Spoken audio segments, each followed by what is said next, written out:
bienvenue à tous pour cette classe sur le Srimad Bhagavatam. Aujourd'hui, nous allons lire dans le 3e chant, dans le chapitre 7, le verset 9. Et avant de parler, j'implore les bénédictions de mon maître spirituel, de Srila Prabhupada, de toute l'affiliation spirituelle et de tous les dévots assemblés pour pouvoir glorifier Krishna et ses dévots aujourd'hui. Om Namo Bhagavate Vasudevaya.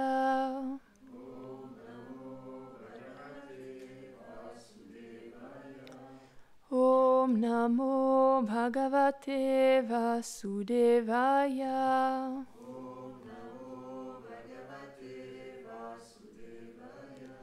Om Namo Bhagavate Vasudevaya.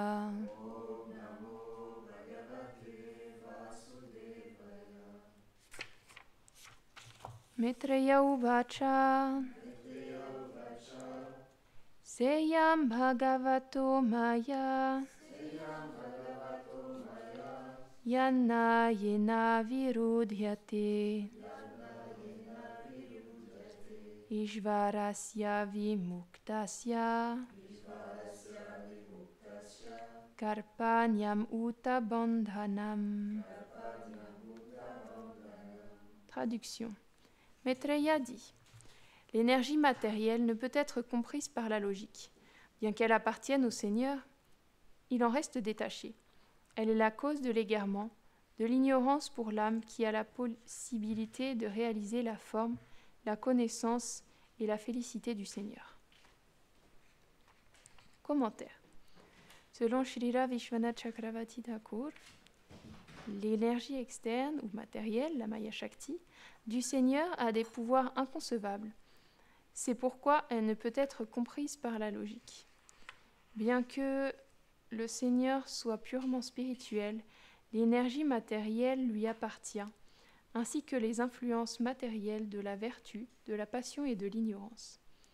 Mais l'être suprême est libre de toutes ces influences matérielles. De la même manière, bien que le soleil soit lumière et qu'il soit à l'origine des nuages, de la neige et de l'obscurité, ceux-ci demeurent des éléments qui empêchent la perception de cette lumière, alors que le soleil n'est jamais affecté par eux. De même, bien que l'énergie matérielle fasse partie des puissances du Seigneur, celui-ci reste éternellement libre de ses influences. Par contre, il est possible pour les âmes spirituelles infinitésimales qui se détournent du Seigneur d'être recouvertes par l'ignorance, qui est une fonction de l'énergie matérielle, et de connaître un état d'oubli de leur nature constitutionnelle, même si elles sont purement spirituelles. Il en est de même lorsque des étincelles jaillissent hors d'un feu. Elles doivent accepter une autre nature qui est d'être éteinte. Mais si ces étincelles reviennent en connexion avec le feu, elles pourront retrouver leur nature d'être allumées. De même, si les âmes égarées par l'ignorance acceptent de nouveau le service d'amour offert au Seigneur, elles pourront se libérer de l'influence de l'énergie matérielle et réaliser leur nature éternelle en tant que des serviteurs du Seigneur. Om Agyanatimirandasya Gyananjana Sharakaya Chakshurun Miritam Yena Tasmai Shri Gurave Namaha Shri Chaitanya Manobhistam Stapitam Yena Bhutale Svayam Rutpa Karamayam Dadati Svapanantikam. He Krishna Karuna Sindhu Dinabandhu Jagatpate Gopesha Gopika Kanta Radha Kanta Namostute Tapta Kanchana Gorangi Radhe Vrindavaneshwari Rishabhanu Sute Devi Pranamami Hari Priye. Jaya Shri Krishna Chaitanya Prabhu Nityananda Shri Advaita Gadadhara Shri Vasadi Gaura Bhakta Vrinda. Hare Krishna Krishna Krishna Hare Hare Hare Rama Rama Rama Hare Hare. Vrindaye Tulasi Devyaye Priyaye Keshavasya Cha Krishna Bhakti Pradedevi Satyavatiye Namo Namaha. Vanchakalpatarubhyascha Kripa Sindhubhya Evacha Patitanam Pavanebhyo Vaishnavebhyo Namo Namaha. Vishnupadaya Krishna Prashtaya Bhutare Shrimate Bhaktivedanta Swaminiti Namine Namaste Saraswati Devi Gauravani Pracharine Nirvishesha Shunyavadi Paschatya Deshatarine.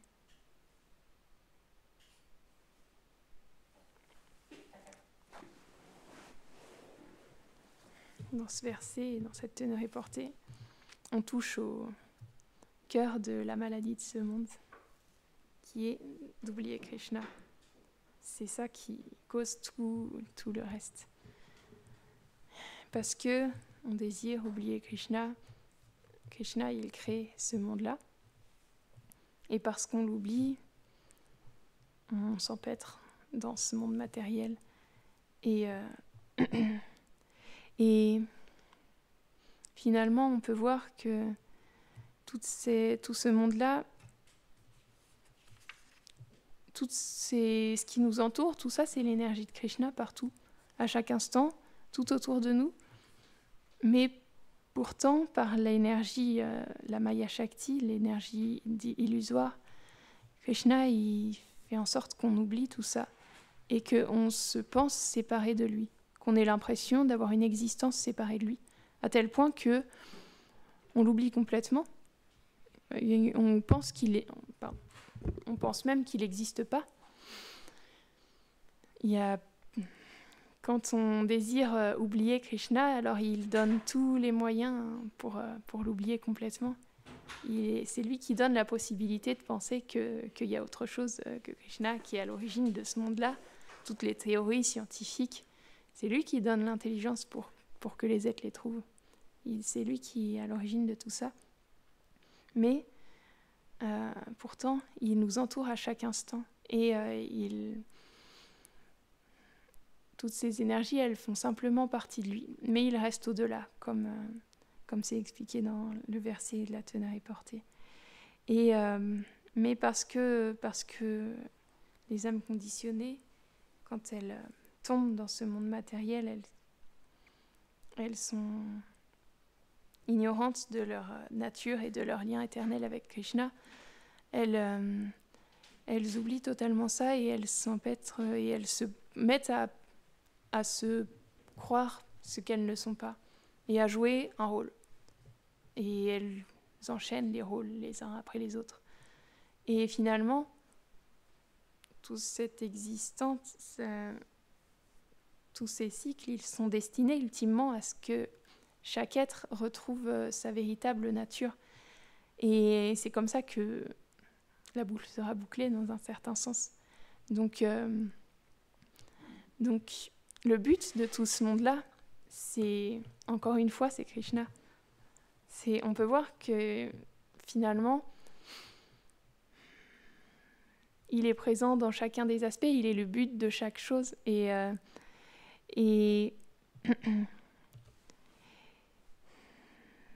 Mais parce qu'on l'oublie, on va agir d'une certaine manière qui va nous éloigner de lui.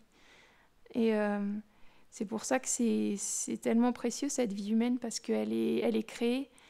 Enfin, la vie humaine, le but de la vie humaine, le but d'un être humain, c'est de se réaliser spirituellement. Sinon, c'est comme un animal sophistiqué, c'est expliqué. Dans le Ramayana, les singes, ils s'appellent Vanara. C'est pas des singes ordinaires, on les appelle pas singes dans le récit du Ramayana. C'est les Devas qui sont venus comme ça pour assister Ramachandra dans sa tâche. Et Vanara, ça a une signification intéressante, c'est que Nara, ça veut dire humain. Et Vanara, c'est une interrogation. Est-ce que je suis un être humain ? Et les Vanara, ils sont comme entre les deux. Et on peut voir, par exemple, Bali, il vit simplement pour satisfaire ses sens. Il a une très grande puissance, et c'est le roi, au début, c'est lui qui est le roi des singes, et des Vanara. Et il vit simplement pour se satisfaire. Et personne ne peut le battre parce qu'il a accumulé une grande puissance. Il a un collier spécial qui fait que tous les adversaires à qui il fait face, grâce à ce collier, il y a la moitié de leur force qui s'en va. Et lui, il obtient le double de sa force, du coup, par la puissance de ce collier-là. Et donc personne ne peut le battre. Même Ravan, il a été vaincu par Bali. Il chantait son Gayatri parce qu'il chante, comme j'avais expliqué l'autre jour, il chante dans chaque océan différent, tous les jours son Gayatri. Et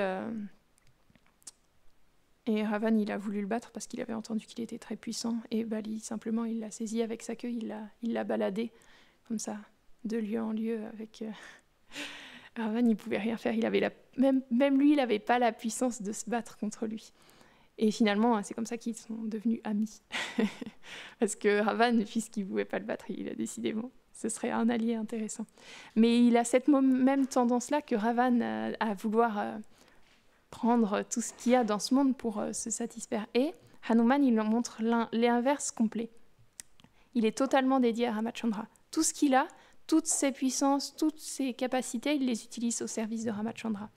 Et on a ces deux extrêmes, et entre les deux, on a les Vanara, par exemple Sugriva, qui va être parfois un peu comme Bali, et puis quand il est en compagnie de Hanuman, il développe des qualités plus comme Hanuman de s'engager. Grâce à Hanuman, il s'engage au service de Ramachandra. Et on peut voir que nous, de la même manière, on devrait se poser tous les jours, de la même manière que les Vanara, ils se posent cette question, est-ce que je suis humain? Et parfois, ils prennent l'apparence d'être humains, mais ce n'est pas en prenant une apparence externe d'être humain qu'ils deviennent des êtres humains. Et de cette même manière, nous, on est en ce moment dans un corps d'être humain, mais est-ce qu'on est véritablement des êtres humains? Pourquoi on utilise cette existence?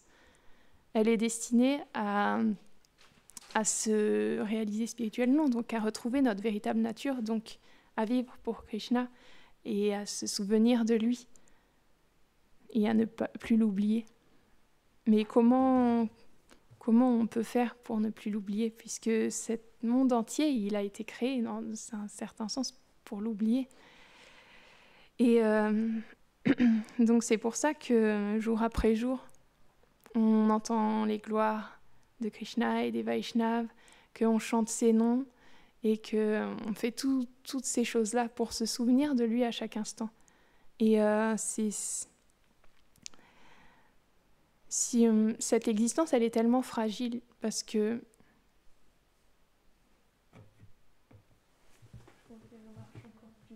elle est vraiment cassée, cette horloge.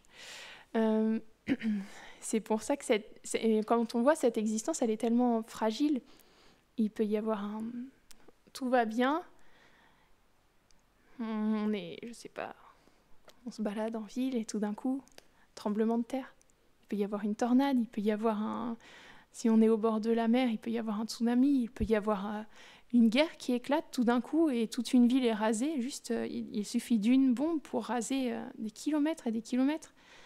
Mais ce qui est intéressant, c'est que, comme Yudhishthir le dit à Yamaraj, quand il lui pose la question, quelle est la chose la plus incroyable? C'est que la mort, elle est présente à chaque instant autour de nous, mais pourtant, tout le monde pense qu'il ne va jamais mourir.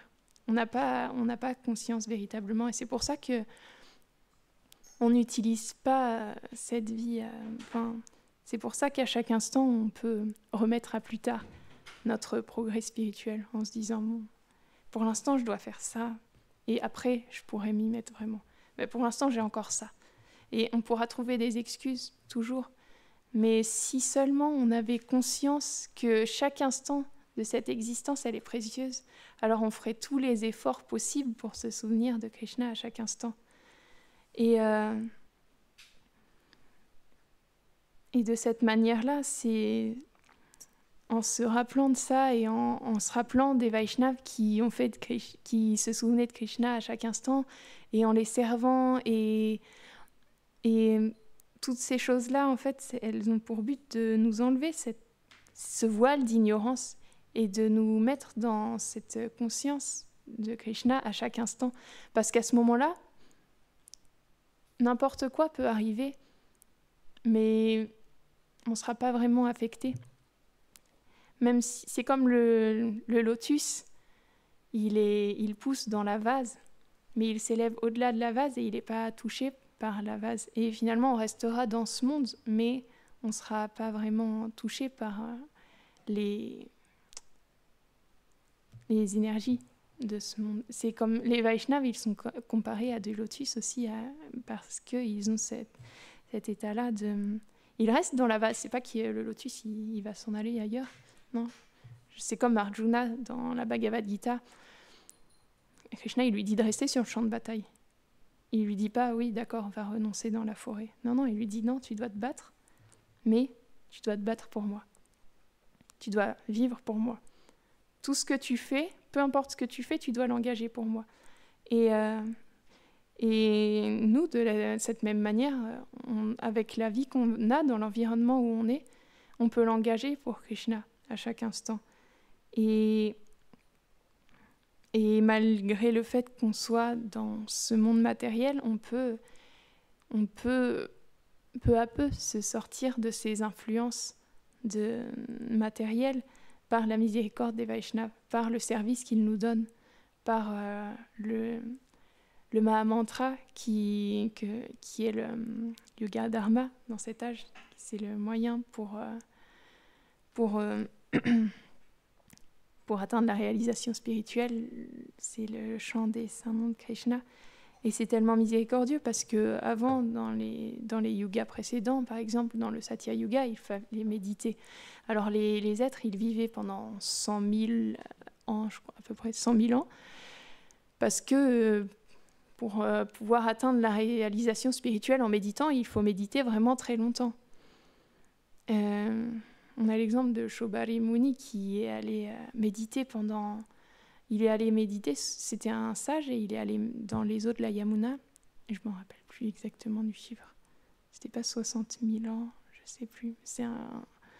Il a médité pendant des milliers d'années comme ça, sous l'eau de la Yamuna. Mais,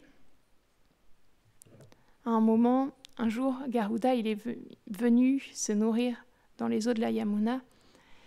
Et Shobhari Muni, il était toujours constamment entouré des poissons, donc il était comme leur protecteur un peu. Là. Il avait de la compassion pour eux.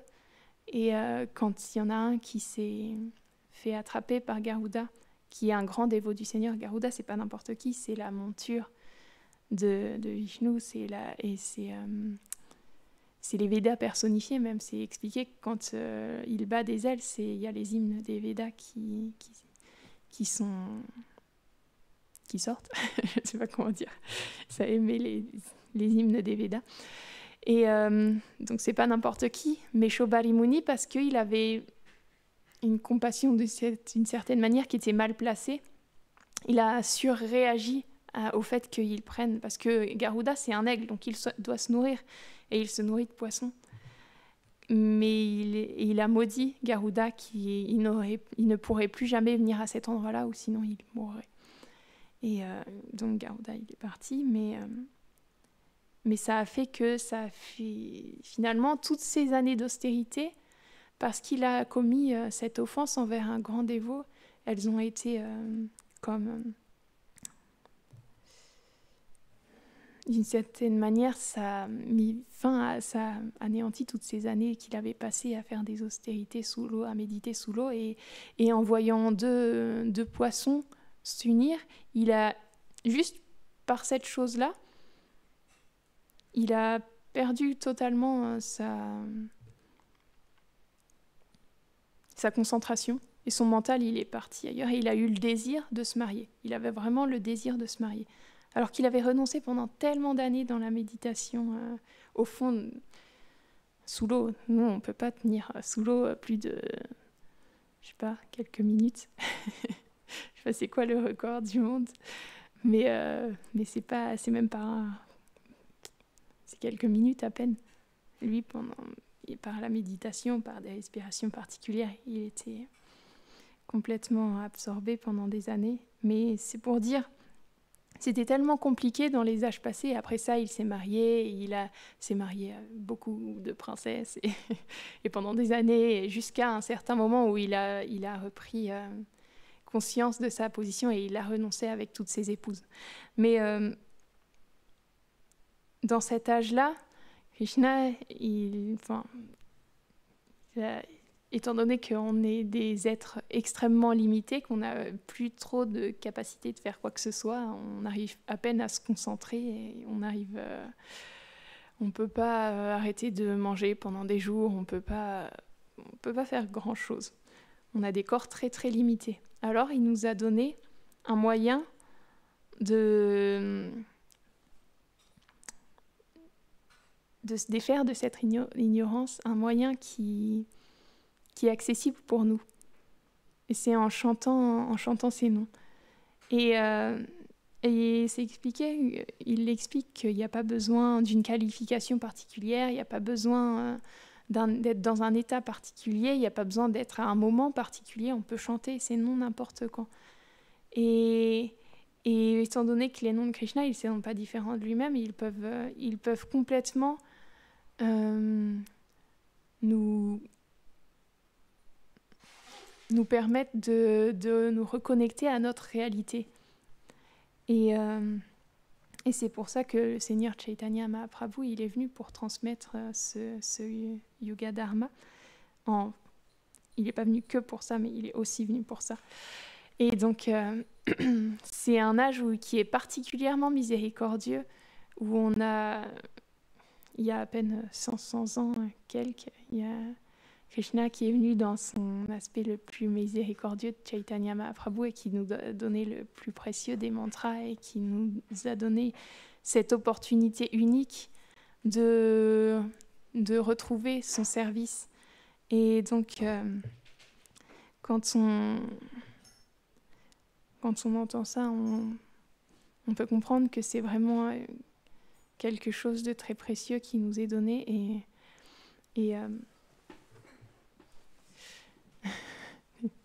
C'est compliqué. Et même si Maya est puissante, parce que c'est l'énergie de Krishna et qu'on continue d'oublier à chaque instant, on peut implorer la miséricorde des Vaishnavas qui sont venus nous donner cette connaissance malgré notre déchéance, même si on n'est pas qualifié. Ils nous ont donné la plus précieuse des connaissances et on peut juste mendier pour qu'ils nous permettent de pouvoir se souvenir de Krishna, de pouvoir arrêter de l'oublier. Parce que c'est ça la racine du problème, la racine de tous les problèmes, c'est juste ça. Et donc, quand on pourra enfin se souvenir de lui à chaque instant, alors il pourra y avoir n'importe quel problème, mais il n'y en aura plus véritablement. Tout ça, ça n'aura pas vraiment d'importance. Et donc à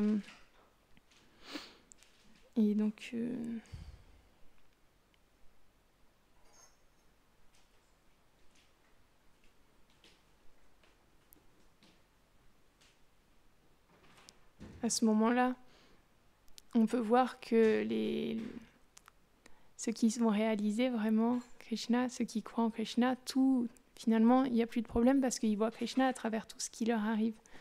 Il y a une histoire comme ça qui raconte, c'était une dévote qui croyait vraiment en Krishna et elle voyait Krishna dans tout ce qui lui arrivait. Et il y a un athée qui était vraiment athée. Il essayait de la convaincre que Dieu n'existait pas.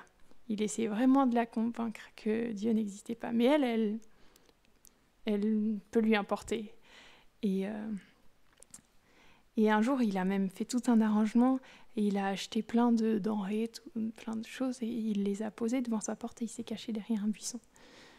Et elle a ouvert la porte et elle a dit « Oh, merci Seigneur, tu m'as donné toutes ces denrées, Et il est sorti du buisson, il a dit « Ah, tu vois, c'est pas le Seigneur qui a acheté tout ça, c'est moi qui ai payé la facture. » Et à ce moment-là, elle a dit « Oh, merci Seigneur, non seulement tu m'as donné tout ça, mais en plus, tu as fait en sorte qu'il paye la facture. » Donc, on peut tout voir comme Krishna, comme on peut tout voir comme séparé de lui. C'est juste un état de conscience qui change. Parce qu'en vérité, c'est lui qui contrôle tout. Et c'est lui qui est présent dans chaque aspect de nos vies. Et il attend simplement qu'on se tourne vers lui. Il a créé ce monde parce qu'on avait envie, nous, d'être séparé de lui, mais c'est pas pour ça mais il attend à chaque instant que tous les êtres qui sont dans ce monde, ils se tournent de nouveau vers lui. C'est... Un jour, Shyamrani, ou Jadvrani, ça dépend, elle a demandé à Prabhupada, mais pourquoi est-ce que le mal existe? Souvent, c'est une question qui est posée, pourquoi est-ce que le mal existe? Et Prabhupada, il lui a répondu parce que nous l'avons voulu, parce que les êtres humains, ils l'ont voulu, donc, enfin les êtres, les âmes conditionnées l'ont voulu, donc Krishna, il l'a créé. C'est juste pour ça qu'il y a toutes ces choses qui existent. C'est juste dû à cette chose-là qu'on a voulu oublier Krishna, et tous les autres problèmes, ils découlent de là. Et donc voilà, c'est pour ça que tous les jours on parle de Krishna et de ses dévots, parce que grâce à ça, peu à peu, on peut se souvenir un peu plus, et un jour on se souviendra plus d'autre chose que de Krishna et de la relation qui nous unit à Krishna. Jai Srimad Bhagavatam ki Jai.